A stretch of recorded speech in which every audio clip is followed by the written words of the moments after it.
잃어버린 한 드라크마를 찾아 헤매는, 열심히 찾아 헤매는 여인의 비유를 예수님이 들었습니다. 오늘 우리들의 얘기입니다. 오늘 단순한 여인이 아니고 이 여인은 드라크마를 간직하고 있다라는 것은 정혼한 여자예요. 정혼한 여자. 그래서 우리도 예수님과 이미 정혼한 상태고 신랑 대신 예수님이 다시 오실 날을 우리는 다 같이 기다리고 있는 거예요. 그 약속을 붙들고 지금 기다리고 있는 거예요. 마치 예수님이 오늘 이 본문의 그 비유처럼 이 여인은 10 드라크마를 쥐고 신랑 올 때를 기다리고 있던 것처럼 우리도 예수님이 우리에게 주신 여러 언약들을 붙들고 하늘의 소망을 가지고, 그리고 우리는 지금 신랑 대신 예수님 오실 날을 기다리고 있는 겁니다. 그래서 우리 정혼한 처녀처럼 기다리고 있는 거예요. 그래서 이 드라크마라는 것은 첫 번째는 결혼의 정표라는 거예요. 결혼 정표로서 한 드라크마는, 이 드라크마는 헬라 시대 때의 동전인데 보통 사람들의 하루치 품삯이라는 거예요. 하루치 품삯. 성경에도 보면 또 다른 것은 데나리온 있죠. 데나리온. 이스라엘에서 쓰던 데나리온. 그 데나리온도 보통 사람들의 하루치 품삯이라고 했잖아요. 그러니까 이 데나리온하고 같은 거예요. 같은 가치를 가지고 있는 건데, 단지 이 드라크마는 그때 당시에 그러니까 남자하고 여자하고 이제 이렇게 정혼을 하면 결혼 그 예물로 우리나라 약혼하면은 약혼 예물을 서로 주고 받잖아요. 그래서 그렇게 하는 것처럼 정혼을 하면은 정혼 예물이기도 하고 정표라는 거예요. 그래서 이 드라크마라 10개 정도를 신부에게 이제 주는 거죠. 쉽게 말해 이게 결혼 비용도 되고 지참금도 되고. 그래가지고 이 여인은 그걸 잘 간직하며 결혼 날짜만을 기다리고 있는 거죠. 결혼 날짜를. 그렇다라는, 이제, 그리스라는, 헬라에서 헬라가, 이 그리스라는 나라가, 헬라라는 나라가 그리스에서 태동을 했는데, 그리스에서는 또, 헬라가 망하고, 그 다음에 로마가 일어나고, 그 다음에 로마 다음에,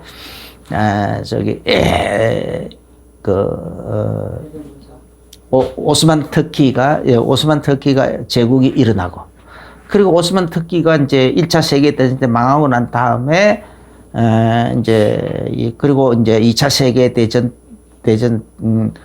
그 사이에 이제 이 그리스가, 독립을 선언을 해가지고, 다른 나라들이 다 독립하니까 이 그리스에도 우리도 독립하자 해가지고, 그래가지고 나라를 독립을 했어요. 그래 독립을 해가지고 그때 사용한 화폐가 이 드라크마라는 거예요. 드라크마. 그런데 이제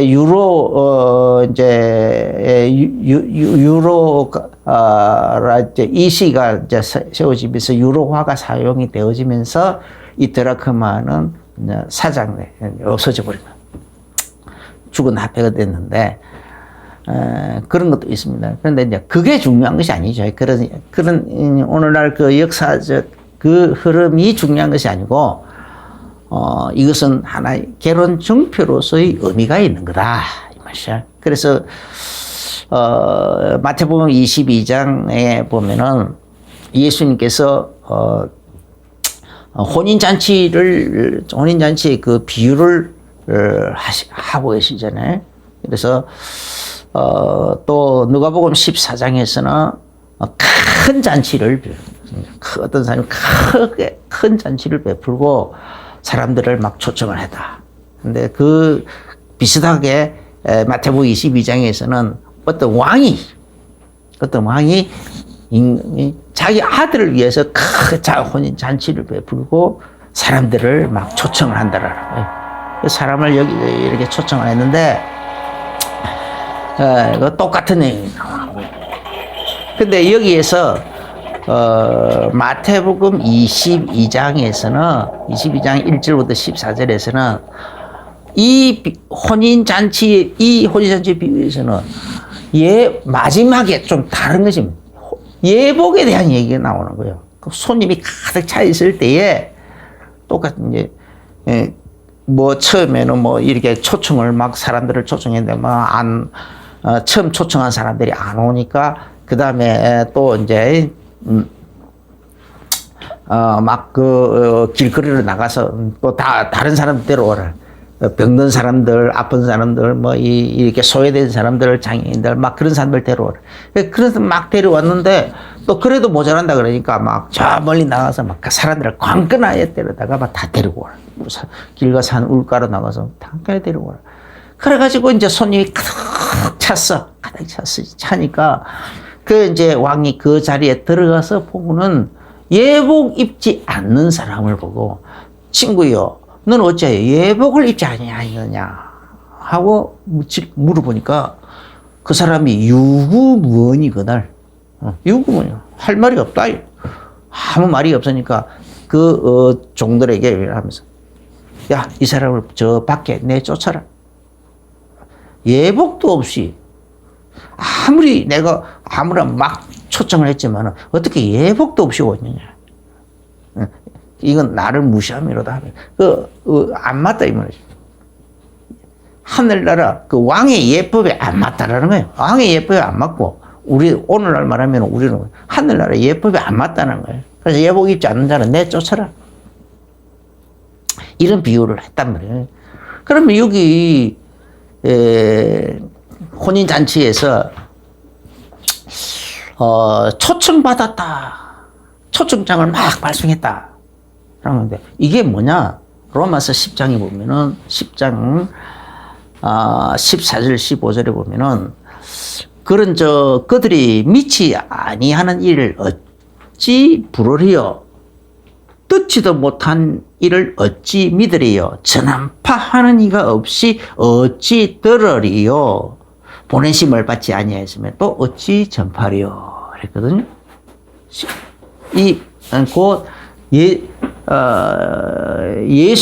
예수님께로부터 보내심을 받아 가지고 가서 복음을 전해.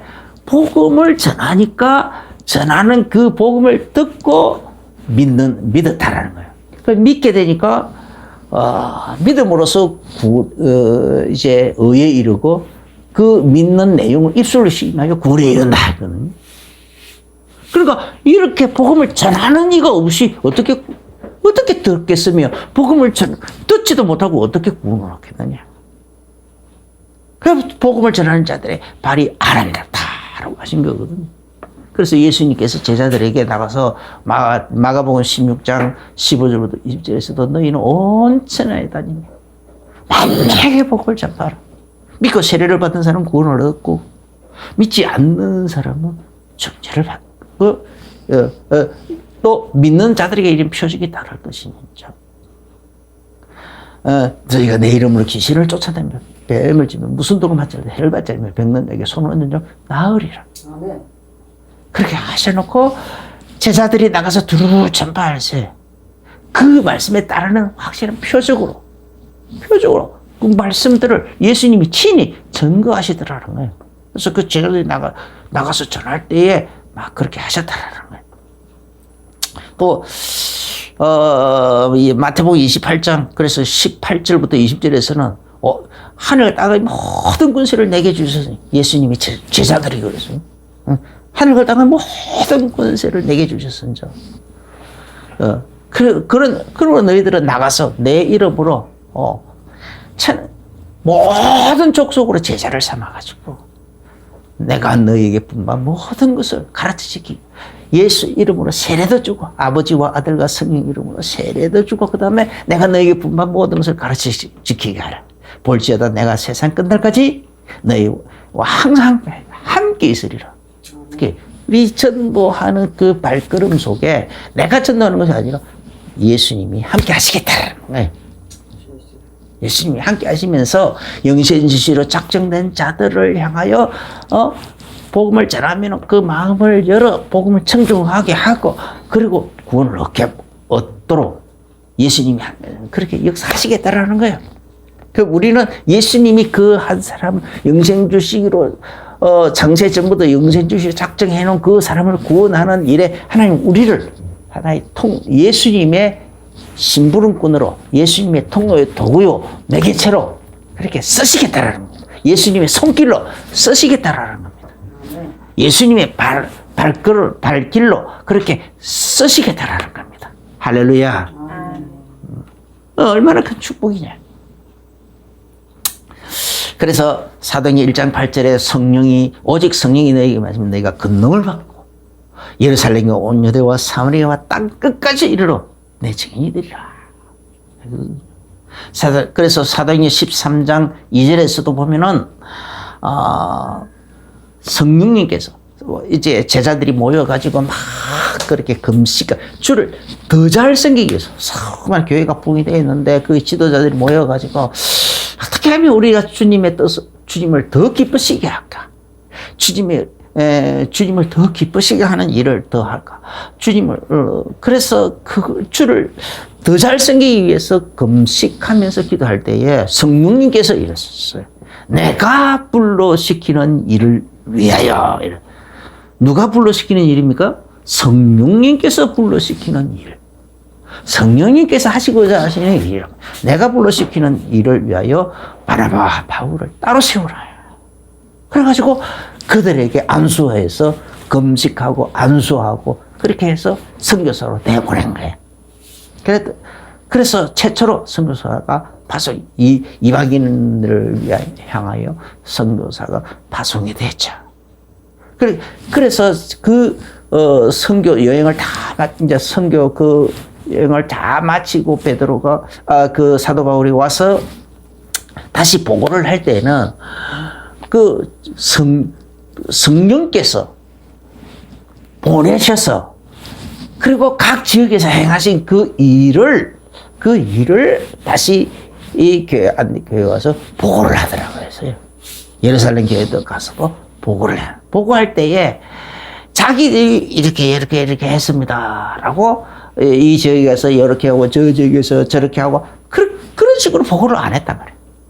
성령님의 보내심을 받아가지고 성령님께서 불러시키는 일을 위하여 바나바와 바울을 따로 세워가지고 기름 부어서 보내라, 파송하라라고 했잖아요.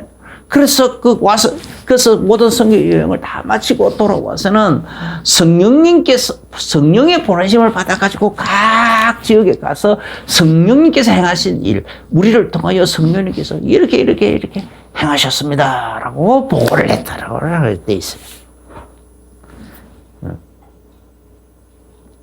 그러면은 전부 전도와 선교는 누구의 일입니까? 하나님이. 이런 식으로 우리 하나님께로부터 보내심을 받는 거예요. 그래서 이 전도자는 그리고 선교사는 모든 전도자와 모든 선교사는 누굽니까? 하나님이 초청자예요. 하나님이 초청자예요. 하나님이 영생주시기로 작정돼 있는 그 사람들을 하나님이 구원하려고 하는데 그들을 건져내가지고 어디다가 첫째는 하나님 자녀로 삼으시고 그죠? 마귀에서 건져내가지고 사단의 종전자에서 건져내가지고 그 사람을 하나님 자녀로 삼으시고 첫째는 하나님 자녀로 삼으시고 이제 두 번째는 그 사람을 그 예수 그리스도의 신부로 삼으시겠다는 거예요. 신부로. 그래서 예수 그리스도의 신부로 초청하는 거죠.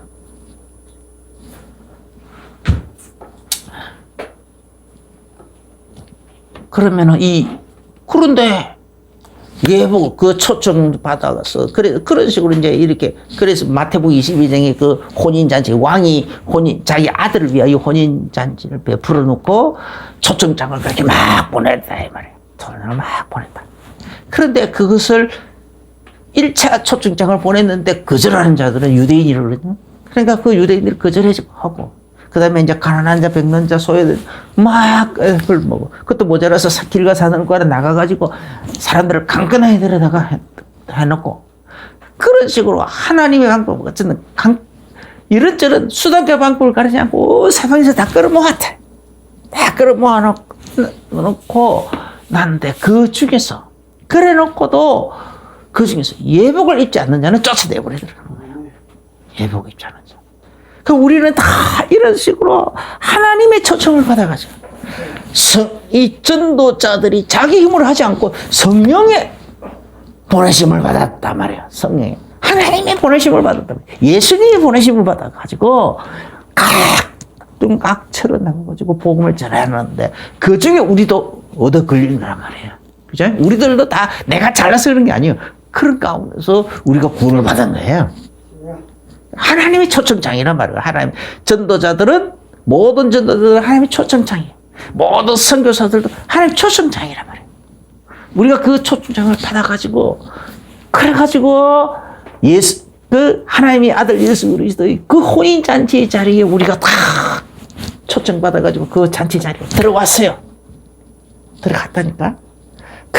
그래서 그 혼인 잔치에 청함 받아서 하는 복이 있다.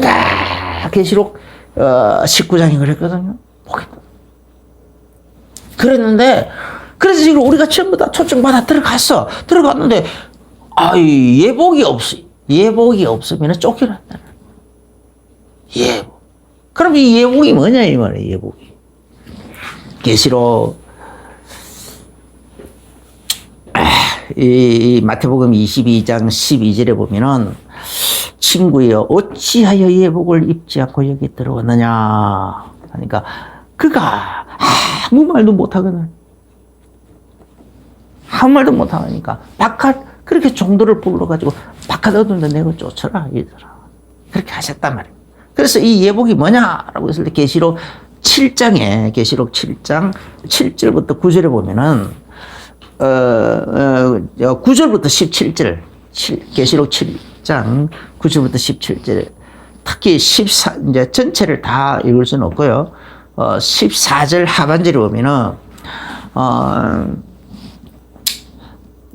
이 그러니까 흰옷 입은 큰 무리가 각족 속각 백성각 방언에서 그러니까 전 세계 모든 민족 속에서 나왔다 이 말이에요. 흰옷 입은 큰 무리가 나와 있더라. 큰 무리가 나와 있는데 그래서 이 사람들이 누굽니까? 어디서 나온 사람입니까? 라고 하니까 어린 양의 피에 그 옷을 씻어서 희귀한 자다. 자기 옷을 씻어서 희귀한 자다.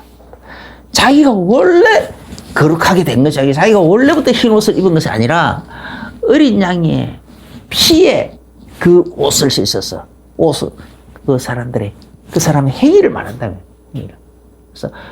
그래서 그 모든 행위를 말하는데 우리는 율법 있는 사람들은 율법으로 망하는 거야. 율법을 가지고 이렇게 다 점검을 해가지고 율법의 점검을 받아가지고 정죄를 받는 거고 율법이 없는 사람들은 그럼 어떻게 합니까? 율법이 없는 사람은 자기 선한 양심에 하나님은 우리의 각 사람 속에 선한 양심의 법을 세웠다 해서요. 그 선한 양심의 법을 따라서 선한 양심이 자기를 심판하고 판단하고 혹은 정죄하고 그렇게 혹은 변명하기도 하고 선한 양심이 그렇게 한다는 거예요. 그래서 예수 안 믿는 사람들은 우리나라의 유명한 위인들 어떤 사람들이 이제 꼭 어떤 사람들이 이제 이 비난하기 위해서 이순신 장군 세종대왕 이런 사람들은 다 지옥 갔습니까? 막 이런 식으로 비난하기 위해서 탁 얘기하는데, 그건 그 사람들은 그 복음을 못 들었는데 이렇게 얘기하지만, 그러나 성경은 뭐라고 했냐? 선한 양심. 하나님은 복음을 전혀 듣지 못한 그 사람들은 자기의 선한 양심에다가 하나님을 알만한 것을 다 심어줬다는 거예요. 하나님을 알만한 법을. 그러면은 자기 선한 양심이 자기 자신의 모든 삶을 가지고 진단하는 거거든요. 진단하고, 판단하고, 혹은 정죄도 할 것이고, 혹은 변론도 할 것이고, 그렇게 한다는 거예요. 그래서 자기가 자기 스스로에게 판단자가 되는 거죠. 그래서 그 선한 양심, 그래서 그리낌이 없으면 하나님께서 불쌍히 여기서 어떻게 구원할 수 있을는지 몰라도 의인은 없나니 하나도 없다. 모든 사람이 다 치우쳐. 로마서 모든 사람이 다 치우쳐 악을 행하고 가더라. 그래서 사람들이 그걸 깊이 살펴본 사람들이 어떤 철학자는 성악설이다. 또 어떤 다른 철학자는 아니다. 성선설이다. 태어날 때부터 사람은 악하다. 얘기하니까 아니야. 태어날 때부터 사람은 선하다. 자라 살아가면서 교육을 잘못 받아가지고 악해진 것이지. 교육을 잘못 받아가지고 선해지는 것이지. 뭐 이런 식으로 철학자들 막 철학적인 주장을 하기도 하고 그랬습니다. 그렇지만 성경은 뭐냐면 자기 선한 양심의 법을 가지고 비춰보면 자기 선한 양심에 조금도 끄리김이 없도록 살아가고 있는 사람이 하나도 없다라는 거예요. 의인은 없네. 하나도 없다. 모두 다 치우쳐서 다 악을 행하더라라고 했기 때문에 그래서 구원을 못 받는 거예요. 예수 그리스도의 이 복음은 그 죄에서 네 선한 양심이 네 인생을 살펴보면서 비판하고 비난하고 정죄하고 판단한 그 죄까지도 예수 그리스도의 피로서 씻어주셨다 이 말이에요. 할렐루야. 예수님께서 그 죄까지 대신 짊어지셔서 그 죄 때문에 대신 십자가의 피를 흘려서 십자가에서 피를 흘려서 우리를 위해서 대신 죽어주셨다 이 말이에요. 희생제물로. 그래서 우리 죄가 없어진 것이란 말이에요. 내 선한 양심이 나를 비난하고 비판하고 정죄하고 판단하고 그래서 심판받을 수밖에 없는 바로 그 상태에서 그 상태에서도 구원하셨다는 거예요. 우리는 그래서 예수 그리스도를 복음 못 들은 사람들은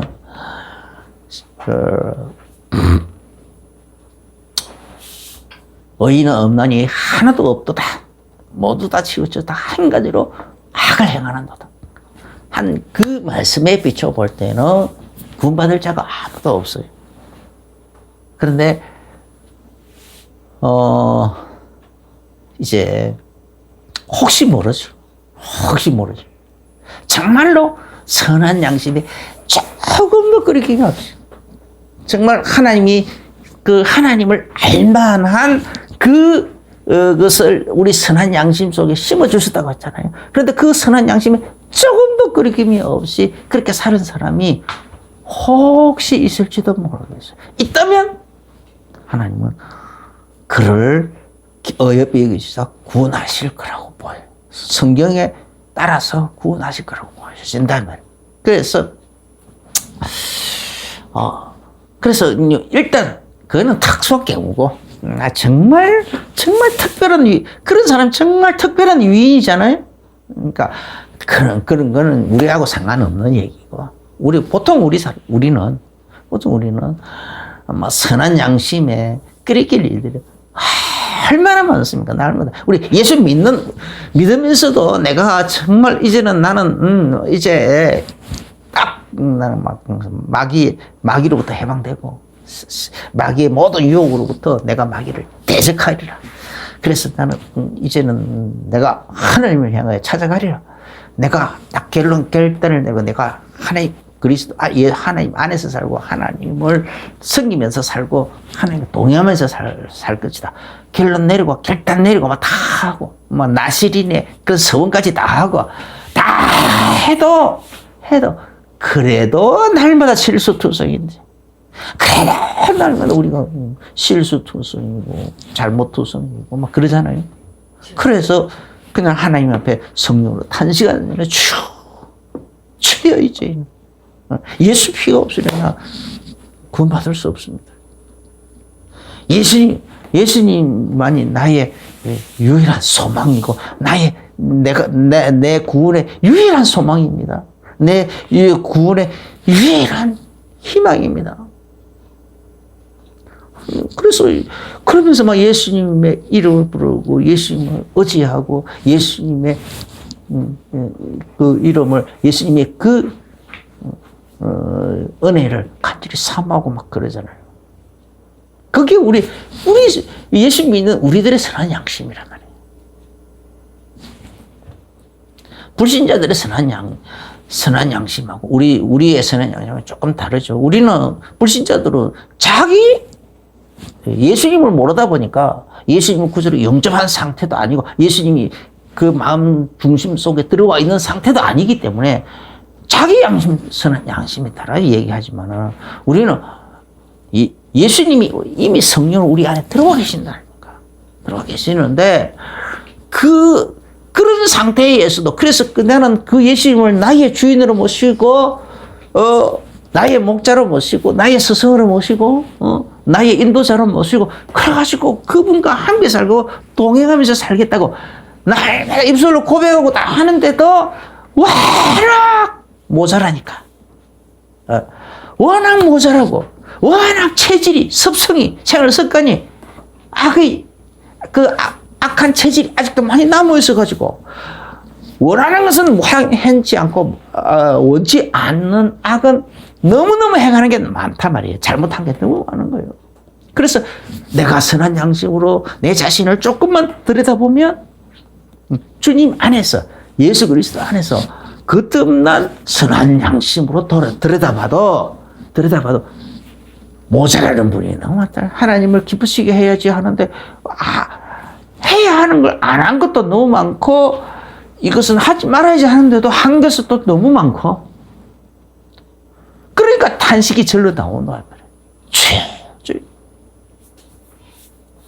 오늘도 나 모자라는 것 투성이 잘못된 것 투성이 예수 피로 씻어주옵소서. 할렐루야. 이게 우리의 성령 안에서 예수 그리스도 안에서 성령 안에서 하는 우리의 탄식이란 탄식. 네. 그래서 예수님께서는 우리의 중보자로서 기꺼이 우리를 그 죄에서 다 건져내시잖아요. 그러니까 이런 식으로 우리는 악하지만은 이 옷은 우리 행위를 얘기하는 거거든요. 우리는 원래 악했지만은 이런 식으로 예수 그리스도 피로써 우리를 깨끗이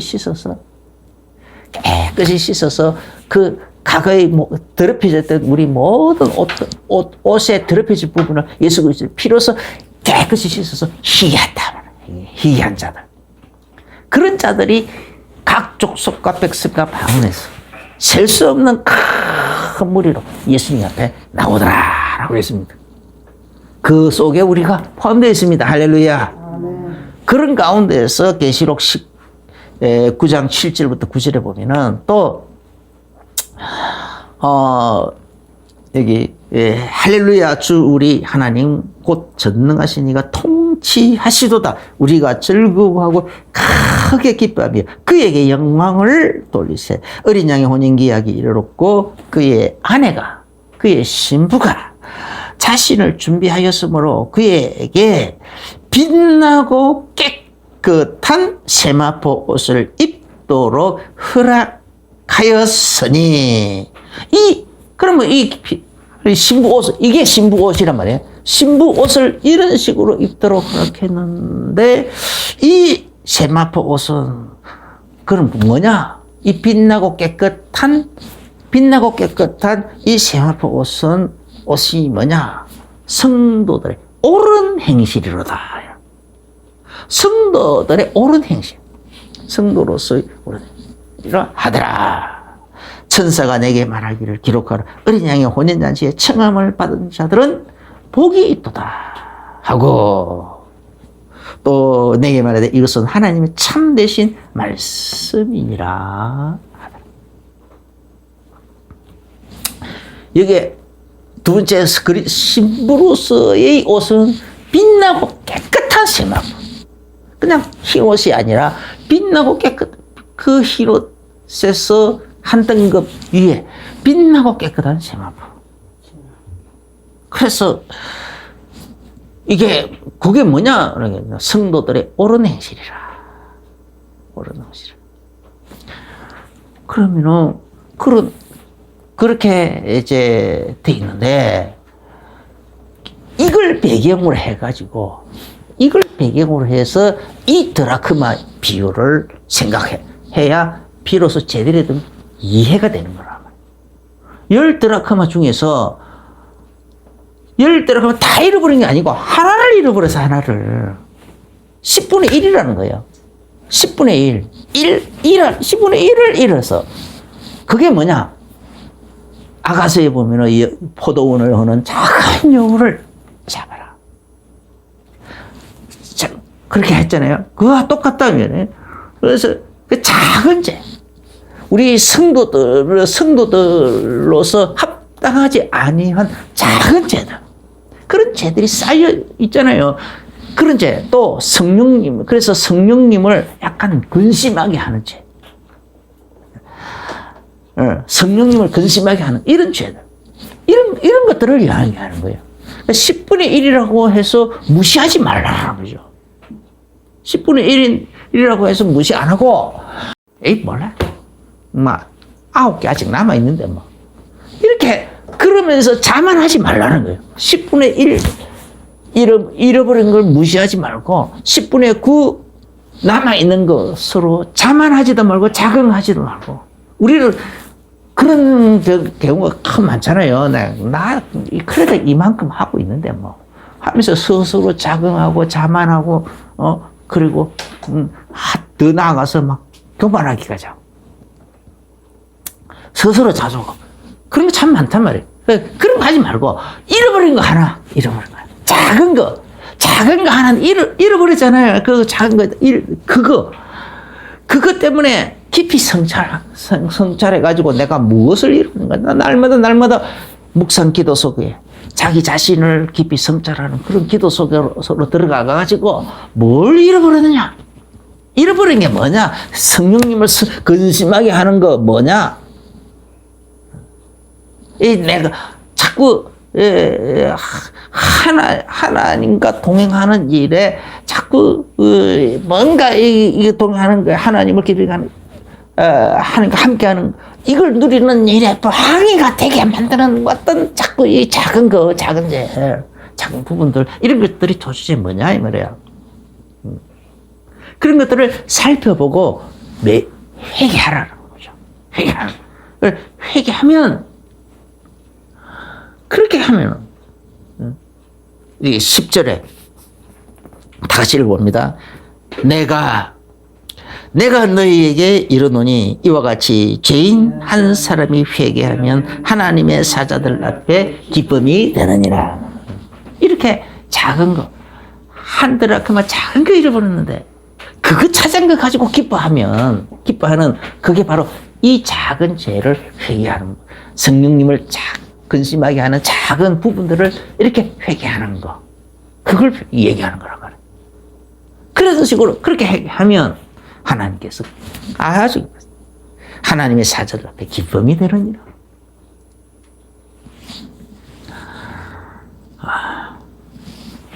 그래서 나 자신도 이런 안에서 이렇게 가만히 살펴보면요. 성령 근심이 하는 게 참 많아요. 옛날부터 참 그런 게 많았어요. 나는 성질이 참 급하고 불뚝 성질이 많고 막 그러거든요. 갑자기 갑자기 팍 폭발하는 거 막 그런 것들이 많고 막 그랬거든요. 그래가지고, 주로 이제 많이 드러나는 것이 뭐냐. 운전할 때에 누가 옆에서 막 갑자기 확 끼어들고 그러면 나도 모르게 그냥 잠시하게 그냥 나는 막 나온다고요. 그러면 나도 모르게 그냥 빵빵 막 치고 막 옛날에 막 그랬다고 막 그러면서 막 화가 나가지고 막 그냥 그 사람 앞에 뭐냐면 확 그냥 앞에 뛰어가가지고 막 나도 똑같이 확 앞에서 끼어들고 싶어하는 막 충동질을 느끼고 막 그랬다니까. 그러니까 처음에는 뭣도 모르고 그렇게 했다니까. 그러니까 그럴 때마다 성령님께서 굉장히 싫어하는 거예요. 느끼는 거예요. 딱 느끼게 해주는 거예요. 한번 그러고 나면은, 한번 그런 식으로 하고 나면은, 기도가 막혀버려요. 기도가 안 돼. 그 다음에는 기도가 안 돼. 그걸 먼저 회개하고 난 다음에야, 그 다음에 기도가 비로소 되어지는 거예요. 기도가 안 돼. 꽉 막혀버려요. 이런 식으로 사소한 거. 정말 사소한 거잖아요. 그런데 그런 것들 때문에 그 사람이 예수님 믿는 사람이면 얼마나 교회 그때 차이는 막 앞에도 붙여놓고 옆에도 붙여놓고 막 그랬다니까. 교회 붙여놓고는 그래놓고는 그딴 짓을 하고 있으니 얼마나 기가 막히냐. 하나님 얼마나 싫어했겠어. 그런데 나는 내 성질을 못 이겼어. 내 급한 성질, 뿔뚝 성질을 못 이겨가지고 그런 식으로 한다, 이 말이야.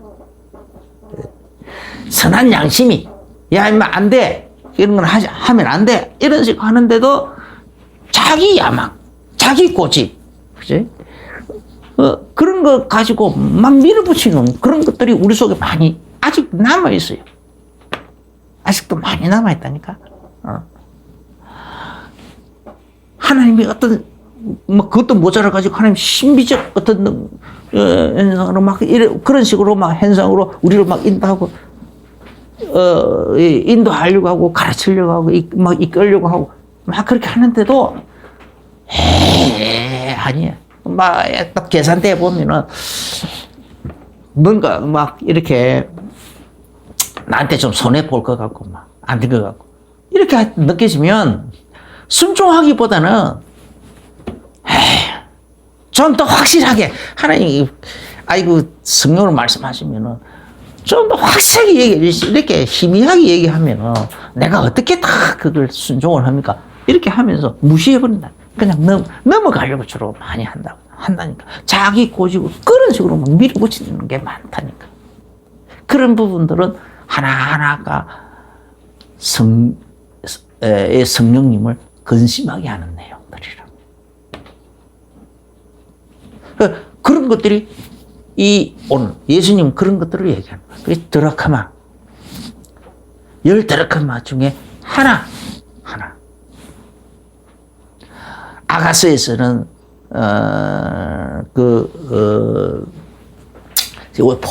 포도원을 허는 작은 여우 이런 식으로 표현하고 있다.